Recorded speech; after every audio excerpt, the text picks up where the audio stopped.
up guys, Skill Up here. Sorry to keep you waiting. I know this is a little bit late. I have been traveling and I've only just got back. I cut my trip a little bit short to make sure I could get the vendor reset video to you relatively on time. Without further ado, here it is. And don't forget, of course, there are timestamps in the description below that allow you to jump back and forward between each item if you happen to come back to the video later in the week. Let's get started. At the gear vendor in the base of operations, we have an excellent prototype electronics mod here. 265 electronics out of a max of 267 and 3% skill haste, which is a max roll.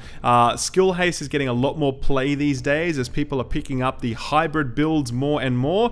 Google that if you don't know what it is. You're going to find some great build videos on that, and skill haste is very much the linchpin in that, and having it on your mods is a very handy step. So check that out. This mod is definitely very, very useful in that context. At the Dark Zone gear vendor, there is a stamina and exotic damage resilience mod. However, the rolls on this are both quite low, and stamina is generally not worth putting points into. Firearms and electronics are much more useful, so I would avoid this. However, if you're really keen on this sort of mod, then you know where it is. Each week, the weapons at the special equipment vendor, the exotic ones, they get their talents re-rolled, so we'll go through them quickly now. The Centurion has expert and commanding pass. This historian is actually not so bad though. The headshot damage on it is very low, and proficient is pretty bad on this because your base bullet damage on this weapon is very low because it's really aiming to give you the value out of the history repeats talent, not the bullet itself. So that's a definite re-roll on that one. Accurate, however, is excellent given that this is an M1A variant.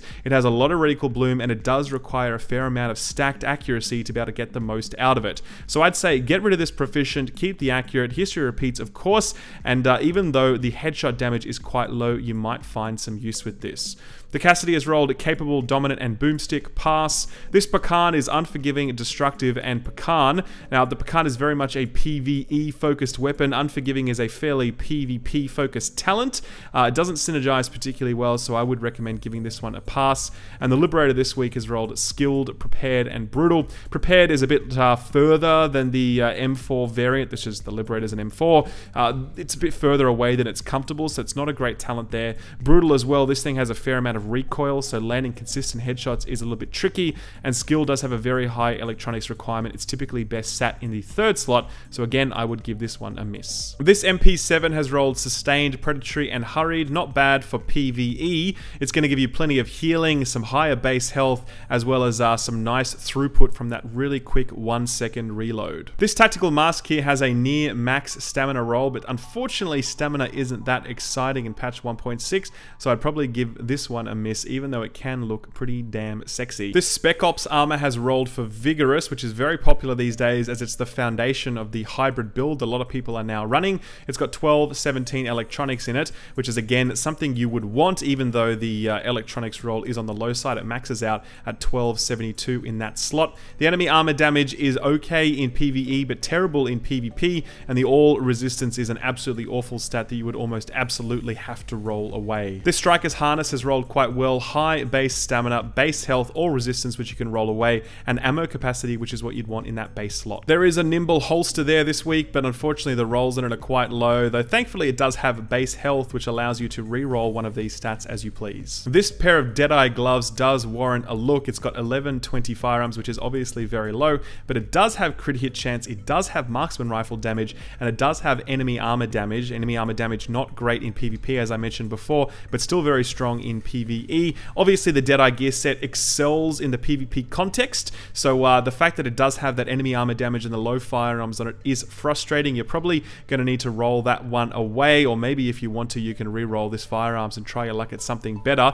Either way, they're solid enough given the fact that they have this base crit and this marksman rifle damage. And finally, there's a prototype performance mod that's 4% Seeker Mine damage, which is a max roll. At the special blueprints vendor this week, we have an ACR, which is an assault rifle. It's pretty good. It's nice and stable. However, it does have less power than the M4 or the LVOA. Now, you can't see it here, but there's also an MP7 on sale, which is an SMG. It's one of the best SMGs in the game because it has the highest rate of fire out of any weapon in the game. It's pretty much the go-to option in many PvP contexts. If you're looking to use an SMG, the MP7 is awesome. I really recommend picking up that blueprint and rolling a whole bunch of them. Aiming for something like responsive, unforgiving, and competent is a very good start. And there's also a firearm Firearms backpack blueprint. Not too shabby given the fact that you could roll something like Specialized on that, which is good.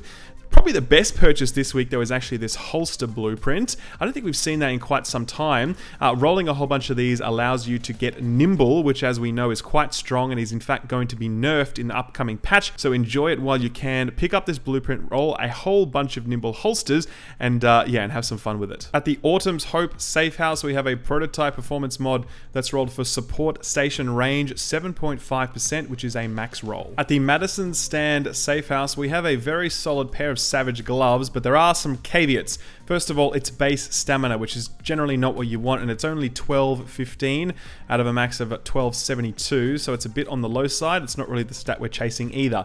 It does, however, have base crit hit damage and crit hit chance. Great combo. It's got base marksman rifle damage there, so this would natively work really well with a Deadeye gear set if you respec the firearms or the electronics into it.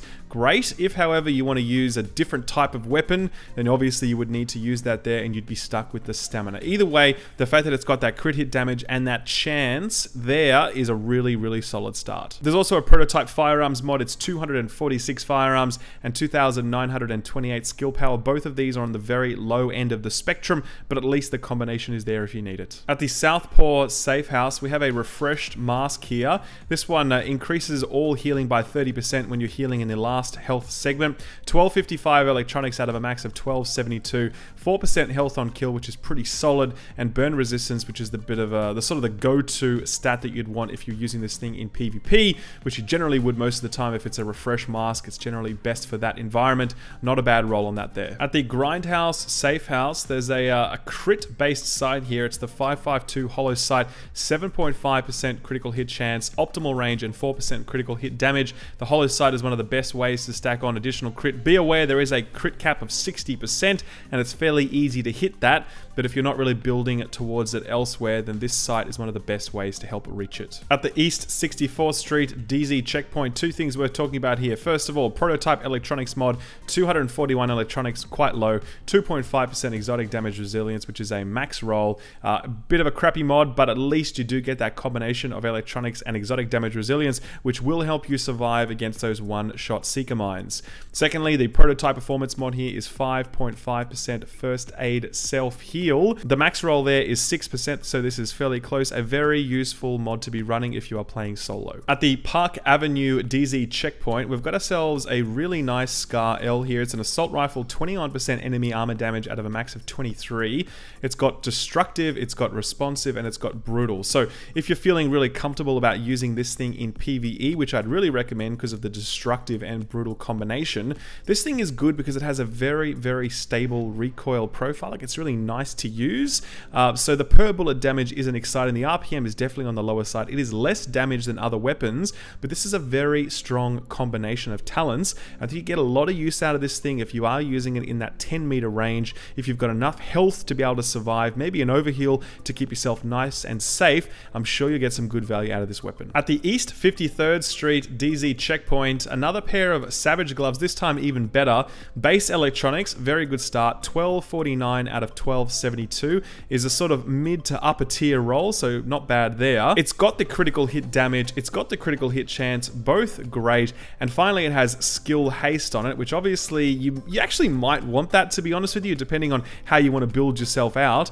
You may want to even roll away the critical hit damage component of it. It's up to you. Regardless, you can roll away one of these stats to focus on the weapon of your choice, and after that, these are pretty damn solid. I'm not going to quite call these the buy of the week or the purchase of the week, but I'd say they're probably up there given how these stats have rolled. At the East 42nd Street DZ checkpoint, we've got ourselves a first wave Vector 45 ACP, 22.5% critical hit chance. It's got destructive, perfect for PvE. It's got fierce. You may not need that crit, so do be careful, but if you are chasing crit with this thing, then there you go. And it's got swift on it, which you absolutely don't need, but it's in the third slot. Roll it away for something like responsive or perhaps unforgiving giving if you're planning on using this in PvP, and it's going to be quite solid after that. At the East 31st Street DZ checkpoint, another mod here, electronics base 239, very low roll, 2874 health, also a very, very low roll. It's right near the bottom, in fact, but at least you get that combination of electronics plus health, very useful. At the 5th Avenue DZ checkpoint, we have a prototype performance mod, Ballistic Shield Dmg 3.5 out of a max of 4%. This increases your weapon damage done when you have your ballistic shield out. It's good when you're going full man mode in certain contexts like easy mode PvE, or maybe even some PvP if you're feeling confident, but if you're using your shield in proper endgame content like heroic incursions or legendaries, you're generally going to want to stack health on your shield. The West 34th Street DZ checkpoint, there is a police MK17 here. It's a marksman rifle. It's got only 149 headshot damage, which is definitely low. It's got prepared, perfect for marksman rifle. Vicious, also very good, given that you should be using this from far away and you're aiming to avoid taking damage. And finally, fierce, which I don't think you're going to get a huge amount of value in that third slot. Probably roll that away for something like brutal and you'll be well placed. This weapon has a very high rate of fire, and it also has a lot of reticle bloom, so you really need to know how to control this thing. You probably do need to stack on some accuracy in order to get some value out of it, but it's not a bad throughput-based PvE weapon to be using. At the West 39th Street DZ checkpoint, two things worth talking about here. The first is a tactical mask, 1262 firearms out of 1272 max, pretty strong. Refreshed is lovely, it gives you that bonus health in that last 30% segment. And finally, it's got skill power on it and damage to elites, really nice combination there. Skill power very sought after in the mask slot very often. Damage to elites is the best minor attribute that you can get on your gear if you're obviously PvE focused. So they're fairly strong. I would recommend picking them up if you're looking for a PvE focused refresh mask. At the DZ6 vendor, there's two items here worth talking about. The first is a striker's mask, 1240 firearms out of 1272, mid-tier roll, 3.5% critical hit chance, which is pretty solid on a mask. It's okay. We have also a Deadeye quick draw holster here. It's rolled 1200 in firearms and stamina and much lower on the electronics, but it does have the base health, so maybe you could roll that electronics to something higher. At the DZ3 vendor, not much worth talking about. The only thing that comes close is a black market SASG 12S. It's got fierce on it, which has that high electronics requirement. It's got accurate, which is actually quite useful because there is a fair amount of reticle bloom on this thing, and it has predatory, which mainly has its use in PvE context. The SASG is very popular on the PvP front these days, but if you want one for PvE, then this one is okay, though I'd recommend getting rid of that fierce. And that's it, guys. That's the weekly vendor reset for the week. A bit of a crappy week, of course, but at least we got that MP7 blueprint, which wasn't too bad. There was a few pairs of Savage gloves that were quite solid, and that electronics plus skill haste mod at the beginning was definitely excellent indeed. Guys, if you liked the video, be sure to drop it a like, be sure to subscribe for plenty of Division news and coverage and stuff. Guys, thank you very much for watching, take good care, and I'll see you next time. Bye-bye.